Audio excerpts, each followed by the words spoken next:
Doing certain things before a workout can help increase vascularity, improve energy, and boost your overall performance, leading to a far better workout and far more impressive results, both in terms of muscle growth and fat loss. So today I want to go over 10 of the best things you can do before your workout to maximize your results. And first, I want to start with something that most of you already have in your kitchen: baking soda. Most people don't realize that sodium bicarbonate or baking soda can be used to enhance gym performance. Baking soda is beneficial due to the fact that it's a mildly alkaline salt that can help regulate the pH levels within your muscles. To put it simply, in chemistry, pH is a scale that's used to indicate how acidic or alkaline a solution is. A pH of 7 is considered neutral, and a pH of 7 also happens to be the normal pH level within muscle cells. Your muscles function best when they're in this neutral pH state, but exercise itself can have an effect that changes your muscular pH balance. You see, during anaerobic exercise, which is basically any form of high-intensity exercise like heavy weight training or sprinting, when you're working in that anaerobic state, your body's demand for oxygen actually exceeds the available supply. So as a response, the anaerobic energy pathway gets activated, and this pathway is primarily fueled by carbohydrates in the form of glucose. But aside from that, it also causes an increase in the production of lactic acid. Excessive levels of lactic acid in your muscles cause pH levels to fall below 7, which disrupts energy production and your muscles' ability to contract, leading to a reduction in exercise performance. Fortunately, baking soda with its alkaline pH of 8.4 can offer a solution for those lactic acids. By taking baking soda, you can raise blood pH levels slightly, which allows lactic acids to move from the muscle cells into the bloodstream. And that process results in a reduction in pH within your muscles. This improves your muscles' ability to continue to contract and produce energy, and it's been proven to do so by a number of scientific studies.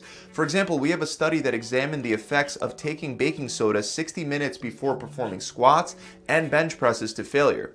As you can see in the graph from the study, there was definitely an impressive increase in squat performance. After taking the baking soda, the participants could do around 8 more squats over the course of the 3 sets than what they could do when they weren't taking it, which is a significant increase. With that said, the study only found a performance increase in the squat, but it didn't find a boost in bench press performance. This could be because the squat uses larger muscles than the bench press, but more research would definitely help. The other thing to keep in mind is that not everyone reacts the same to baking soda. While some participants experienced positive effects, others experienced adverse effects like stomach discomfort, nausea, and water retention. That's why you might want to try out a small dose first before trying the standard dose. For example, taking only 1/4 or 1/3 of the normal recommended amount on your first time is a great idea. And the usual recommended dose is 90 to 135 milligrams per pound of body weight, about 60 to 90 minutes before exercise. Now, if baking soda doesn't sit well with you, another proven single ingredient supplement that you could take before your workout in place of baking soda to reduce lactic acid is beta-alanine. Now, even though beta-alanine is a non-essential amino acid and it works a little differently, it still provides a similar effect that can help you squeeze out a few extra reps when you would normally fail. It does this by working with another amino acid known as histidine to produce carnosine. And similar to baking soda, carnosine has a pretty big impact on your muscles' pH levels, helping you perform better with high-intensity activities. When you take around 2 to 5 grams of beta-alanine, it might give you a feeling of pins and needles in your extremities, like your hands, and a tingling sensation on your lips and face, but you should notice a reduction in lactic acid and an improvement in performance. Even though the tingling sensation may feel a little weird at first, you shouldn't worry because beta-alanine is a natural amino acid and it's considered a very safe supplement. Another thing you can do before your workout, if your goal is to maximize muscle growth, is to have at least 25 grams of protein. Now, you don't have to do this. You can still build muscle even if you train fasted. On top of that, when it comes to protein, the single most important thing is that you get enough of it throughout the entire day, not necessarily that you consume it at particular times. However, to create the optimal conditions for muscle growth, even if you already get enough protein throughout the entire day, you can increase the benefits slightly by taking in protein close to your workouts, both beforehand and afterwards. For example, studies show that eating protein alone or with carbs before exercise increases muscle protein synthesis, which is essentially what leads to muscle growth. And we have other studies that found a positive anabolic or muscle building response after consuming 20 or more grams of whey protein before exercise. Moving on to the next one, you'll definitely want to perform a proper warm-up before each workout. A proper warm-up will improve your performance and drastically reduce your risk of injury. Now, aside from the people skipping their warm-up entirely, many people approach their warm-up the completely wrong way. For example, many trainees will perform static stretches in an effort to reduce the risk of injury. But on the contrary, a meta-analysis made up of a whopping 361 studies found that static stretches, where you hold a stretch for something like 20 seconds before releasing, that type of static stretching does not reduce risk of injury to any significant extent. Even worse, static stretches may actually increase your risk of injury. That's because they have a pain blocking effect, and static stretching creates cellular damage within muscle tissue. In other words, static stretches damage muscle cells while raising pain tolerance and relaxing the stretched muscle groups, which is definitely not a good combination before lifting heavy weights. On top of that, static stretching can also reduce strength and power, especially if you hold the position for a long time.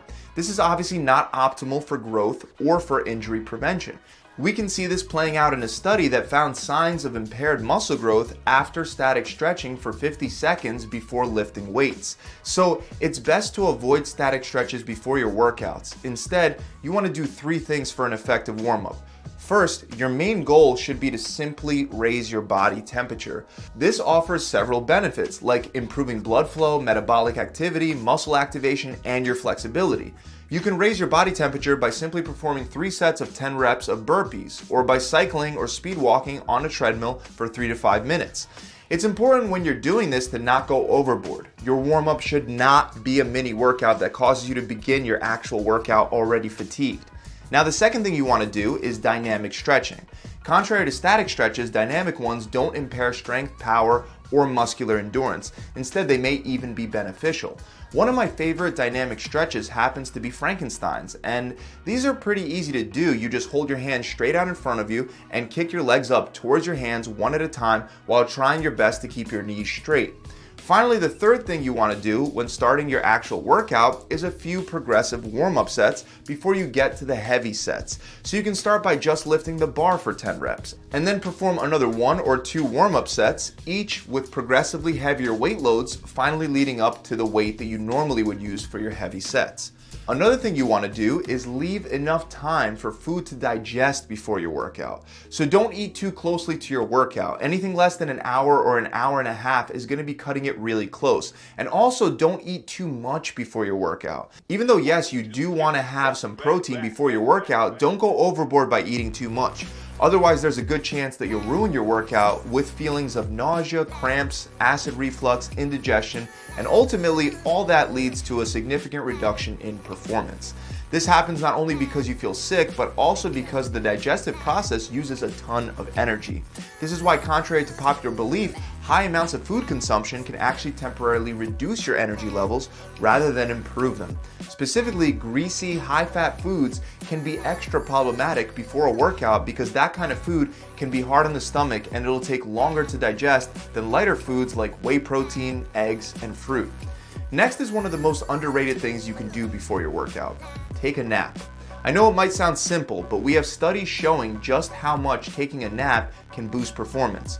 For example, in one study, men performed a 5-minute shuttle run under one of 4 conditions. They either took a 25, 35, or 45-minute nap beforehand, or they didn't take a nap at all. All 4 conditions were performed in random order, and the researchers evaluated the differences in athletic performance between these 4 conditions. Ultimately, the results showed that the participants were able to cover more distance during the shuttle run after taking a nap, as you can see in the table on the screen. It came as no surprise that the 45-minute nap led to the biggest increase in athletic performance. However, interestingly, the 25-minute nap was able to improve performance more than the 35-minute one. But the bottom line is that taking a minimum of a 25-minute nap led to significant improvements over not taking a nap at all. Now, another thing that most people don't do before their workout that happens to be super important is to have a clear plan. This can seriously be one of the biggest determining factors when it comes to muscle growth and fat loss. And it's a very common mistake for people to go to the gym without knowing exactly what they're gonna do.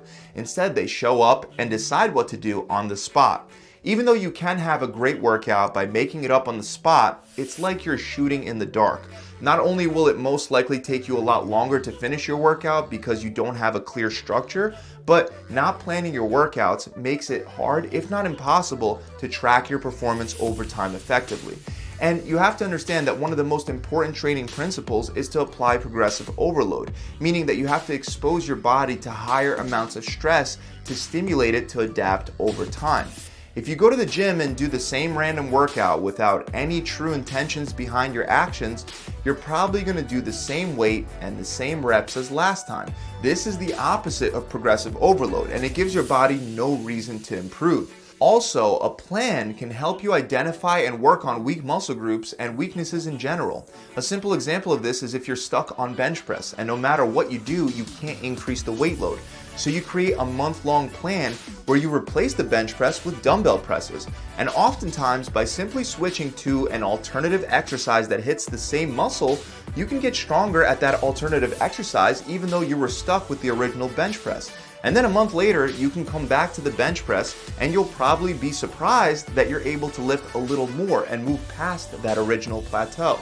Without knowing what exercises you've been doing weekly and how many reps you've performed, it's almost impossible to progressively overload. That's why it is so important to have a plan before you head to the gym.